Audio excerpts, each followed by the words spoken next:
disclosure, I have not seen the first two movies in this trilogy, X and Pearl. And I know a lot of you are watching them to get ready for this film, which is fantastic. But I also want to let you know that you don't have to have seen those films to enjoy this one, which will help this film, Maxxine, at the box office. Now, if I haven't seen the first two films, why would I want to watch this one? The trailer. What a trailer. Not only is it impressive that Ty West has finally been able to attract such big-name talent to his trilogy, so you're like, ooh, this must be really good if he could sign all these big names. But then also I was drawn to the Hollywood thriller storyline, echoing real-life Hollywood murders like the Black Dahlia, which is referenced in this film. In fact, Maxxine, the movie's knowledge of Hollywood history is extremely impressive. From a spot-on Betty Davis quote to open the movie, that was great. I love that. To a shout-out to Theda Bara. You see her star on the Hollywood Walk of Fame. I didn't even know who Bara was. So I looked her up, and it was fascinating. She, it turns out, is considered to be Hollywood's first sex symbol. And she was billed as the daughter of French and Italian artists who grew up in Egypt, when in fact, she came from Ohio. There is a great line in Maxxine, I'm paraphrasing, where Elizabeth Debicki asks Maxxine, how does it feel to be someone you're not? And Maxxine says, great. It's a really good movie. It's so interesting. Again, I haven't seen X and Pearl, but from what I've been able to surmise, they are largely about ambition. With the trademark line, I will not accept a life I do not deserve. And Maxxine very much builds on that, perhaps the most of any of the films. I'd also be interested to know if the other two films have as strong a feminist message as Maxxine. This is a very feminist film, one of the most I've ever seen in the genre space. Whew, I'll be curious to see how some fans react to that, because it's just so feminist. On the one hand, it underscores the complex, impossible view that society has of women, objectifying them, but at the same time wanting them to be innocent and pure. And as a few men wrestle with that dichotomy, the results can be quite volatile. I believe that's why Maxxine brings Alfred Hitchcock's Psycho into the conversation, as Norman Bates was the first time that a major Hollywood motion picture portrayed the twisted way that some men see women and how they sometimes act on it. Really, as this movie points out, ahead of its time. Both Hollywood and religion have an awful lot to say about women, and the obsession can often get out of hand, creating situations that are almost impossible for real-life women to navigate. And if they can, usually at great cost to themselves. I saw another film like this recently, 1995's Copycat. We've been talking about it with Holly Hunter. A number of you said that it was definitely one of her best performances and that I should check it out, and I did. And I was deeply disturbed, so much so that I didn't even really want to talk about it. But it's so much like Maxxine, and they have such similar themes that I really wanted to bring it up here. I mean, it's amazing what a double feature they would make and how far apart they were made, which is both interesting and sort of sad that the situation hasn't changed. And especially today with social media, in fact, turning up the volume on this very difficult and alarming position that women so often are put in. So then on the other side, for all this, so there's that portrayal when it comes to a feminist film. But then also, well, this is a very violent movie, and usually, so this type of horror movie separates women, or there's only like one woman. Here, this is a movie about women supporting women, which I also thought was very interesting. Who gives Maxxine her big break? A female writer-director. And as the movie progresses, I don't want to give away any spoilers, but this becomes an even bigger theme. Plus, the whole commentary I also thought was very interesting of how adult film is so prevalent in the world, and yet, like Maxxine gets noticed a lot for her adult work, and when she's in like legit spaces. And I think, it's funny, it gets a laugh because everyone's like, oh, that guy watches adult film. But I also think, it's showing that, it's a big audience. These people who are in the legit area enjoy it and appreciate it and support that in the adult film industry. And yet it is looked down upon.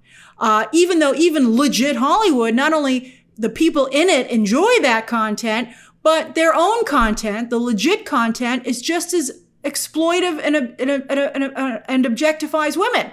So it's really interesting to call that hypocrisy out. I thought that was also really interesting.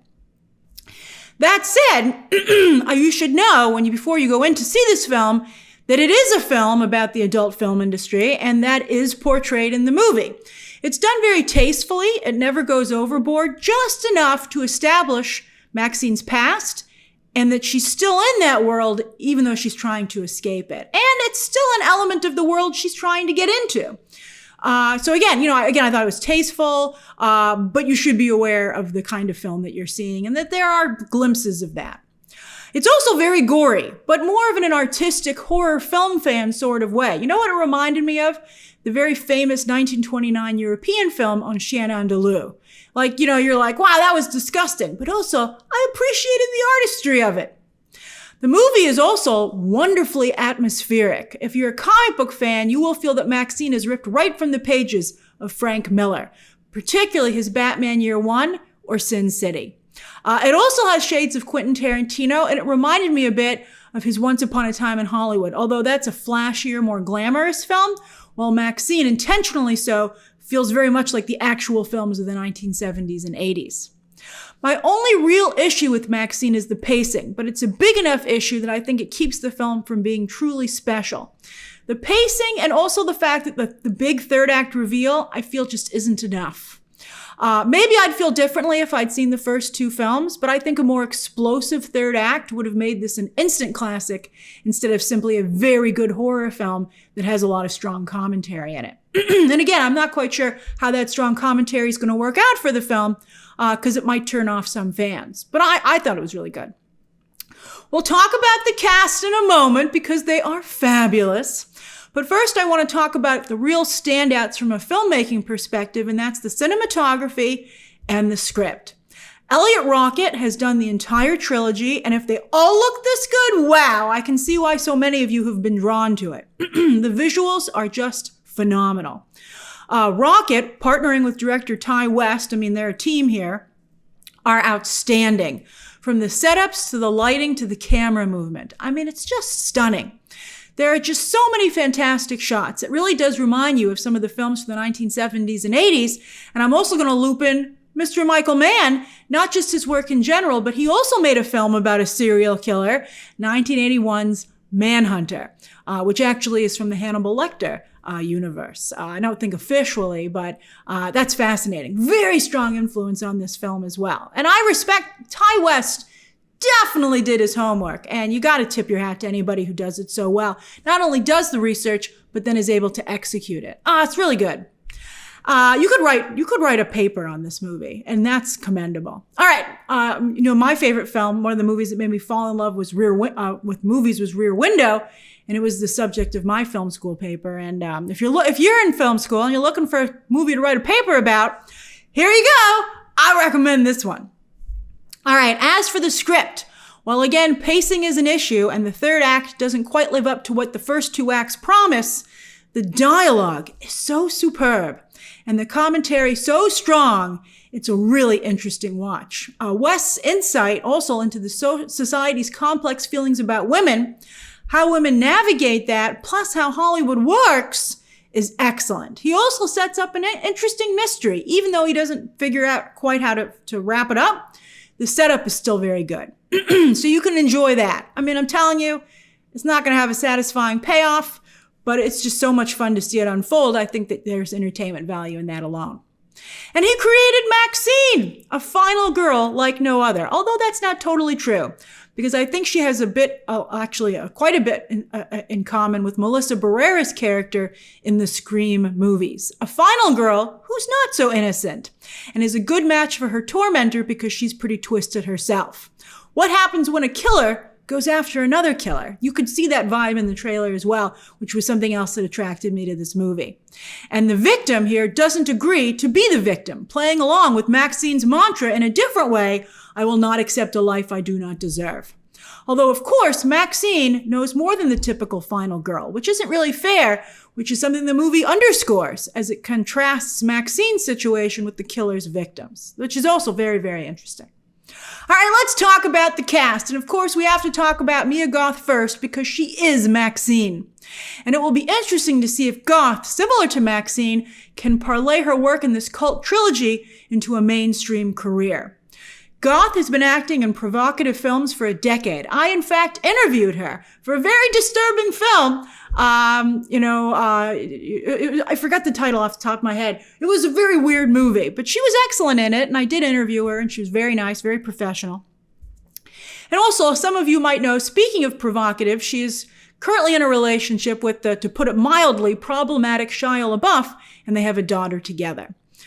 She's supposedly going to jump into the MCU with Blade. She's still attached to that project.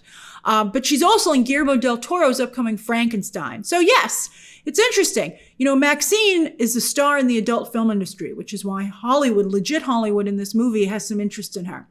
And it's interesting because Goth has become that to the cult horror fandom. And I think that's why mainstream Hollywood in real life is interested in her. So that's, you know, the meta-ness of this movie is also fascinating. And you can see why people are interested, you know, in real life, Hollywood is interested in Goth because she's not just a sex symbol, but I think she's a real actress. She has the depth and conviction of a real actress. I think she's very, very talented. It's unusual to find someone who is really willing to lean into their sex appeal and do adult film style scenes, who's also an incredibly strong actress. It's unusual. And, you know, I think Goth has certainly found her strengths and something that makes her stand out in the business. She is the film, but she is surrounded by a lot of fantastic cameos. Outside of Goth, the biggest name roles are Kevin Bacon as a private investigator causing serious problems for Maxine, but he F's around and finds out, and Giancarlo Esposito as her agent/entertainment lawyer. Both of them are fantastic. Bacon is surprisingly menacing, while Esposito is quietly hilarious. If you like jokes about the movie business, as I do, you will love his character. And of course, a film about women has got to spotlight some amazing women. Elizabeth Debicki's role might be small, but West uses her height and cool blonde attitude to excellent effect. At one point, Goth's Maxine is referred to as a Hitchcock blonde, but in fact, it's Debicki who gives off that vibe the most. I'm surprised I didn't see it before. She would be an excellent Hitchcock-style blonde. Interestingly, I think her height has held her back a little bit because it's hard to find a leading man for her. But they should make an effort. She's really good. If you haven't seen her as Princess Diana on The Crown, you're missing out. And that was fine. She didn't seem overly tall there. Also, women in Hollywood have often been portrayed as soft and or shrill. So it's really cool to see a woman who means business and is truly competitive. What a cool character. I loved her. Halsey has a very small cameo, but knocks it out of the park. She is excellent. Very, very strong. And Lily Collins has fun playing, for once, not such a squeaky clean character. Both women feel very realistic, very real, with a hard edge that they need to survive in the world that they're in. But underneath, they're also both very kind. And I thought that was great to see. I really liked the portrayal of women in this film.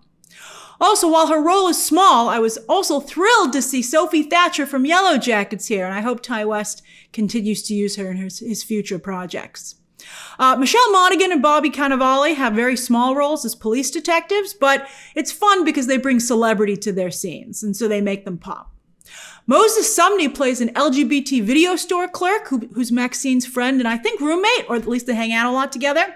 And while he's in some cool scenes, the character itself is very underwritten. And unfortunately, Sumney doesn't do enough to elevate the character despite that, as we've seen some other actors who have been able to do that with also equally small roles. So it's not a great opportunity, but even so, I don't think Sumney makes the most of it. So that's my review of Maxine. I think it's definitely worth seeing at some point. I don't know if you need to see it in theaters. I mean, it's great. I don't know if it's great because of the pacing in the third act being a little weak, but it's really, really good. And as I said, you could definitely write a paper about it. It'll give you a lot to think about it if you're open to thinking about these things. So I think it's worth seeing for sure at some point, definitely for horror fans. But also for fans of thrillers. And then also if you're a cinephile, because I think you'll really appreciate the multiple levels that West is operating on here. All right, so again, that's my review of Maxine. Share your thoughts down below, subscribe today. And of course, as always, you can check out some more videos right now.